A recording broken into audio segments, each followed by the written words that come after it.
කල්නොත් කීප එකයි කිව්වොත් එහෙම දැන් පාත් දෙකක් සමාන කරන්න ඕනෝතින් කෝණ දෙක සමාන වුණොත් පාත් දෙක සමානයි සීන් එකක් තියෙනවා තමයි. එහෙම එකේ උච්චරයිට පාත් දෙකක් සමාන ගන්න මේ ලෝකෙ තියෙන එකම ක්‍රමේ.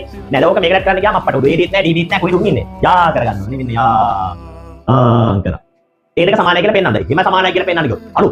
මෙන්න මේ කුහේවත් ඉන්න කෝණ දෙක සමානයි කියන්නේ වෙනවා අලු. කොහොමද අලු? ඒ කෝණ දෙක සමානයි කියන්නේ. එතකොට තමයි චුට්ටක් බඩකට පේන්නේ නේද? හරි. මේ දැන් තව. මේක දැක්කම තේරෙනවා. එයා මේ ආකාරයට වෙන් වෙච්ච ත්‍රිකෝණ දෙකකින් බඩවල් දෙකක් තමයි මේ දෙන්නේ නේද? එතකොට ත්‍රිකෝණ දෙකකින් බඩවල් එකම කරනවා මොනවද? ඒ බඩයි මේ බඩයි සමාන කරන්න අපිට පුළුවන් මොනවද දාන්නද? අංග සම කරන්න. දැන් අර කිසි එහෙම නෙවෙයි. අංග සම කරන අවස්ථාව මොනවද? පා. ඉතින් මේ දෙකේ පා දාන්න එක මුන් දෙන්න සෙට් නෑ ඒක නේද? පා කෝපා. ඒක මොන කෝද? අර සමානයි කියන පාත් දෙකේ අන්තර්ගත කෝද නේද? කෝපා. මොන පාද? අර සමානයි කියන පාදේ අවුලක් නෑ. කෝණ දෙක. අනුරූප පාද වෙන්න ඕන. දැන් මේක මොකක්ද තියෙන පාදයක් තියෙනවා. තව පාදයක් තියෙනවා මේ ත්‍රිකෝණ දෙකට. මොකක්ද ත්‍රිකෝණ දෙක පාද? ආයෙ නෑ මේ ඉන්නේ පොදු විදිහට. දෙකටම දාන්න. දෙන්නගෙම.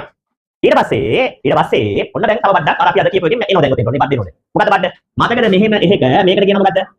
හරි. මේකට කියන මොකද්ද? කේන්ද්‍රය. ඊට මේ මැදට නාම මේකට කියන මොකද්ද? ජායේ මධ්‍ය ලක්ෂය. මේ මොකද්ද? කේන්ද්‍රයේ ජායක මධ්‍ය ලක්ෂය යා කරන රේඛාව. ඌයි ජායයි මොකක් වෙනවද? හරි කියන පුරු ලම්බ වෙනවා. ඒකට මොකද වෙන්නේ? මෙතන 90යි කියන්නේ මේ ඕන සබ්බ සකල මනාවම 90යි. ඊට අපි ඕන මොකක් 90යි කියලා ගන්නවා. අපිට මේ ආවද මොන 90ද? මෙන්න මේ 90යි ගත්තේ. බලන්න මේක පොදු පාදේ. මේ දෙක සමානයි. සමානයි කියන පාද දෙක මැද කොන දෙක සමානයි නේද? ඒතර මේ ත්‍රිකෝණ දෙක මොන සම වෙනවද? අංග සම වෙනවා. පා කෝ පාවල. දැන් ඔය ඔක්කොම කරන්න කලින් මේක දීලා තිබ්බා. මේක පේන්න තියෙනවා. මේක තමයි අපි අලුතෙන් ගේන්නේ. එහෙනම් ඒක ලියලිමු. ඒක ලියලිමු. සාධනය කැරලා ලියලිමු මේක. ලියන්න බෑනේ මට වඩා දැන් වල දන්නවනේ. අනයි CB වෙලා තියෙනවා මේක දත්තයක්. එහෙම වෙච්ච හින්දා අපිට ඕන කැලේ 90 දාමු. ACD සමානයි. අරකට දාමු අපි. BCD මේ දෙන්නම මොන වෙනවද? අංශක 90 වෙනවා. ඇයි ඒ? අසනවත් වල ACD. නැව BCD. ත්‍රිකෝණ දෙකෙහි අංග සම්බන්ධ අවශ්‍යතාවය ලියන්න. ඊට පස්සේ අංග සම්බන්ධ ලියන්න. එහෙනම් මේකේ ආපහු AC සමානයි CBC එක දත්තයක්. මෙතන ලියපෙන්න ඕන සාහිත්‍යය කියන්න පුළුවන්. ඊළඟ පැත්තේ අකුරු ලියන්න එපානේ. ඊට පස්සේ CD දාමු ලස්සනයි CD දාමු. CD කවුද අනුත්?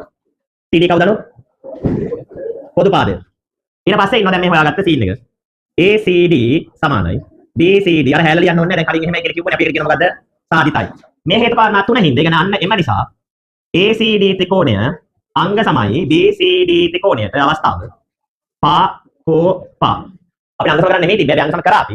ඇයි ඒ? AD සමානයි DB කියලා පෙන්නන්න තිබ්බ හින්දා. දැන් පෙන්නන්න පුළුවන්. අනුත් ඇයි එහෙම වෙන්නේ? කියත් අංග සම ත්‍රිකෝණවල ඉතිරි අනුරූපාංග සමානයි. හරි හරි.